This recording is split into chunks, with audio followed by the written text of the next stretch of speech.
Bismillahirrahmanirrahim. Assalamualaikum warahmatullahi wabarakatuh. Alhamdulillahilladzi arsala rasulahu bil huda wa dinil haqq liyudhhirahu 'alad dini kullihi wa kafa billahi shahida. Asyhadu an la ilaha illallah wahdahu la syarika lah wa asyhadu anna Muhammadan 'abduhu wa rasuluh. Allahumma salli wa sallim wa barik ala nabiyyina wa maulana Muhammad wa alihi.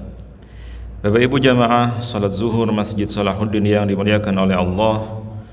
Alhamdulillah kita bersyukur kepada Allah siang hari ini kembali Allah berikan kesempatan untuk bisa melaksanakan salat zuhur secara berjamaah, dan kita lanjutkan dengan kajian tafsir surat Yasin ayat ke 20 hingga ayat ke-22.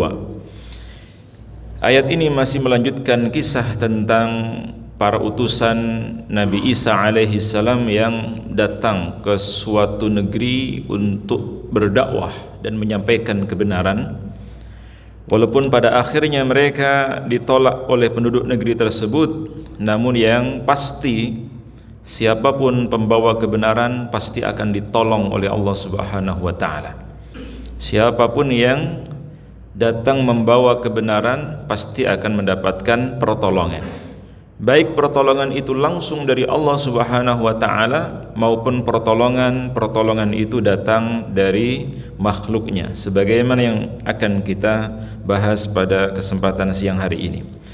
Namun terlebih dahulu kita awali bersama kajian siang hari ini dengan membaca tasmiyah. Bismillahirrahmanirrahim. Pada ayat yang ke-20 Allah Subhanahu wa taala berfirman, A'udzu billahi minasy syaithanir rajim. Wa jaa'a min aqsal madinati rajulun yas'a. Qala ya qaumi ittabi'ul mursalin. Ittabi'u man la yas'alukum ajran wa hum muhtadun. Wa ma liya la a'budu alladhi fatarani wa ilayhi turja'un. Allahumma arhamna bil Qur'an. Wa jaa'a, dan telah datang, min aqsal Madinah, dari ujung kota. Madinah itu artinya kota. Rajulun, seseorang, yas'a, dengan bergegas, dengan penuh kesungguhan. Yas'a itu dari kata sa'a, yas'a yang memiliki arti totalitas atau penuh dengan kesungguhan. Jadi lelaki ini yang tidak disebutkan namanya, bukan menggunakan kata ar-rajulu yang dikenal, tapi rajulun, seseorang yang para utusan-utusan ketika dalam kondisi terancam itu tidak tahu siapa yang datang ini. Penduduk tersebut juga tidak mengetahui lelaki tersebut siapa dan datang dari mana. Hal ini menunjukkan bahwa walaupun tidak memiliki relasi, jaringan, atau bahkan pertemanan, siapapun yang datang membawa kebenaran pasti akan banyak yang menolong. Sebagian mufassir menjelaskan nama dari kata rajul ini adalah Habib An-Najjar, seseorang yang datang dari ujung kota.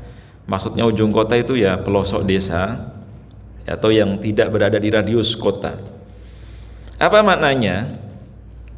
Kenapa lelaki itu tiba-tiba datang untuk memberikan pertolongan kepada mereka, para utusan Allah tersebut? Salah satu motivasinya adalah karena dorongan keimanan, dan juga pasti karena perintah Allah Subhanahu wa taala untuk senantiasa menjaga dan melindungi orang-orang yang datang membawa kebenaran.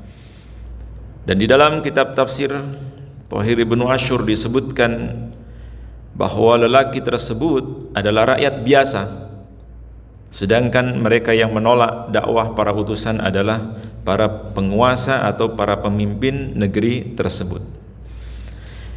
Ketika lelaki tersebut datang, qala, dia mengatakan, ya qaumi, wahai kaumku, ittabi'u, ikutilah kalian al-mursalina, para utusan-utusan itu.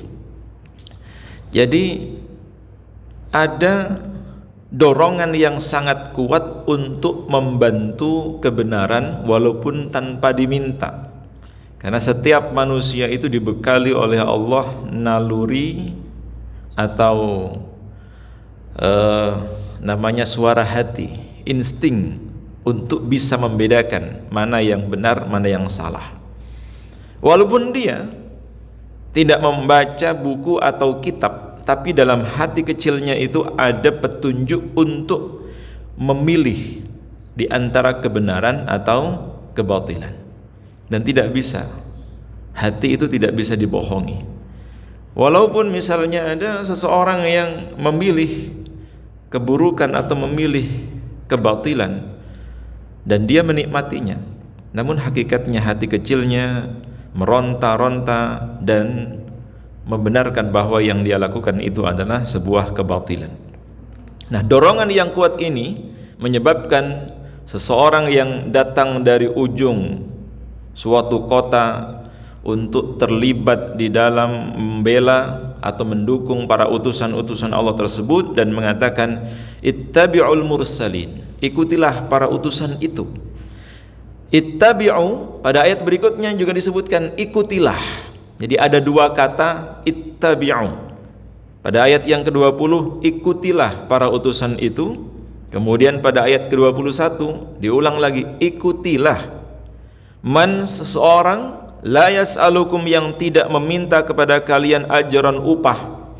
Artinya para utusan itu tidak memiliki motivasi apapun, tidak ada tendensi apapun. Mereka adalah orang yang benar-benar datang untuk membawa petunjuk, bukan karena ada tujuan tertentu.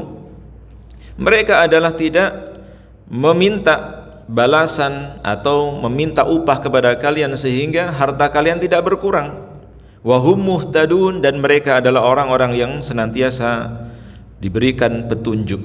Jadi kalau kita mengikuti para utusan pembawa kebenaran itu, kita juga akan mendapatkan petunjuk sebagaimana petunjuk yang Allah berikan kepada mereka. Dan kita tidak pernah mengalami kerugian, apalagi sampai pada tuduhan sebagaimana ayat sebelumnya bahwa seolah-olah para utusan itu datang membawa malapetaka atau datang membawa bencana. Nah, tuduhan itu dibantah oleh orang tersebut dengan mengatakan wahum muhtadun, justru kedatangan mereka itu untuk membawa petunjuk. Wa ma liya la a'budu alladhi fatarani wa ilaihi turja'un, dan tidak ada alasan bagiku kecuali untuk senantiasa menyembah Allah, karena Dia adalah zat yang maha menciptakanku dan hanya kepadanya lah aku akan dikembalikan. Jamaah salat zuhur yang dimuliakan oleh Allah, 3 ayat ini sebagaimana rangkaian dari kisah sebelumnya merupakan kisah yang pasti akan terjadi dan akan selalu terjadi sepanjang sejarah umat manusia. Walaupun tokohnya berbeda, tapi alur ceritanya dan kisahnya tidak jauh berbeda, alias sama. Di dunia ini pasti akan terjadi kontestasi atau bahkan konfrontasi antara yang hak dengan yang batil. Tapi anehnya, dua-duanya ada pendukungnya, dua-duanya ada pembelanya. Walaupun sudah divonis bersalah, pengadilan sudah menyatakan bersalah, ada alat buktinya, tapi tetap ada yang mendukung, ada yang mengikuti. Begitu pula sebaliknya, kebenaran itu juga ada yang mengikuti. Maka tergantung bagaimana polanya dan mana yang lebih mendominasi. Kisah ini disampaikan oleh Allah kembali kepada baginda Rasulullah SAW karena Rasulullah mengalami hal yang sama sebagaimana dialami oleh para utusan Nabi Isa alaihissalam ini. Artinya begini, wahai Muhammad, kalau engkau datang hanya untuk membawa petunjuk, bukan karena ada motivasi lainnya, namun mereka yang engkau datangi menolak, bahkan mempersekusi dirimu, itu engkau bukan hanya satu-satunya orang yang diperlakukan oleh mereka seperti itu. Karena jauh sebelum engkau hidup, sebelum engkau ada, sebelum engkau aku utus, para utusan-utusan terlebih dahulu juga mengalami hal yang sama sebagaimana yang engkau alami. Polanya sama. Kalau di dalam ayat ke-20 tadi, yang mengancam, yang memusuhi, bahkan berniat untuk merajam hingga membunuh para utusan itu adalah orang yang ada di tengah kota. Sedangkan yang menolong, yang membela adalah mereka yang di pelosok desa. Polanya sama. Biasanya yang paling sulit menerima kebenaran itu adalah orang dalam, atau mungkin di internal keluarganya sendiri. Siapa yang paling keras menolak dakwah Rasulullah? Ya pamannya sendiri, bukan orang lain. Ada Abu Jahal, ada Abu Lahab, itu yang memprovokasi orang lain untuk memusuhi Rasulullah. Utusan Nabi Isa ini pun begitu. Yang paling vokal menolak dakwah mereka adalah para penguasa atau pemimpin atau orang kota yang didatangi oleh utusan Nabi Isa. Lalu siapa yang membela? Yang membela, sebagaimana yang membela Rasulullah itu orang-orang lemah, para budak, ya. Bilal bin Rabah itu sudah punya power, tidak memiliki kuasa, tidak memiliki kemampuan, tidak punya pasukan, tidak punya harta, tapi membela Rasulullah. Selain Bilal yang merupakan seorang budak, ada Abdullah bin Umi Maktum, buta. Itu yang membela Rasulullah, yang setia menemani Rasulullah. Sedangkan mereka yang memiliki potensi, harta, kekuasaan, kedudukan jabatan, justru yang menolak dakwah Rasulullah SAW. Sebagaimana juga yang dialami oleh utusan Nabi Isa. Ketika mereka berdakwah, orang yang pertama kali menolak, karena memang pemimpin itu paling berat menerima sebuah kebenaran. Panas, khawatir kesalahan atau keburukannya terbongkar. Dan polanya sama, sampai akhir zaman pun seperti itu. Tapi bagaimana endingnya? Bagaimana ujung dari kisah itu? Sebagaimana dari mulai Nabi Nuh, Nabi Hud, Nabi Salih, Nabi Musa, hingga Nabi Isa, bahkan hingga Nabi Muhammad SAW, walaupun pada awalnya kebenaran itu tidak banyak yang mendukung, justru mungkin cenderung mengalami persekusi hingga fitnaan dan deraan, namun pada akhirnya mereka mengalami happy ending. Yang menang, yang mendapatkan pertolongan adalah yang berada di pihak kebenaran. Sebaliknya, yang berada di pihak yang batil, yang salah, yang jahat, walaupun pada awalnya seolah-olah banyak pendukungnya, banyak yang membelanya, namun pada akhirnya satu persatu akan, kalau tidak dibinasakan oleh Allah, mereka mendapatkan petunjuk untuk kembali ke jalan yang benar.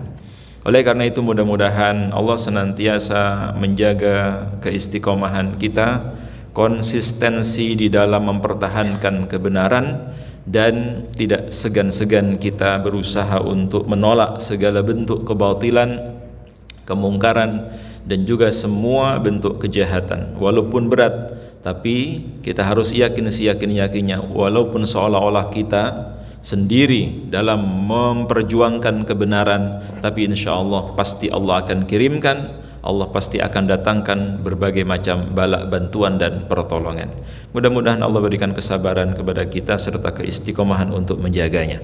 Mari bersama kita akhiri dengan hamdalan dan doa kafaratul majlis. Subhanakallahumma wa bihamdik, asyhadu an la ilaha illa anta, astaghfiruka wa atubu ilaik. Hadanallahu wa iyyakum ajma'in.